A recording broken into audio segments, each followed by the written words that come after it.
Natatandaan mo pa ba nung tayong dalawa ay unang magkita? Panahon ng kamusmusan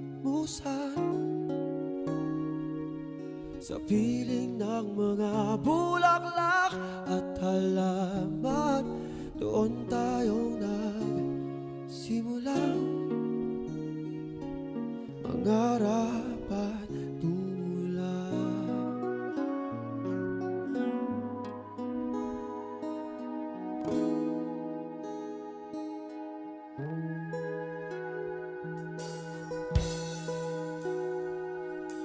Natatandaan mo pa ba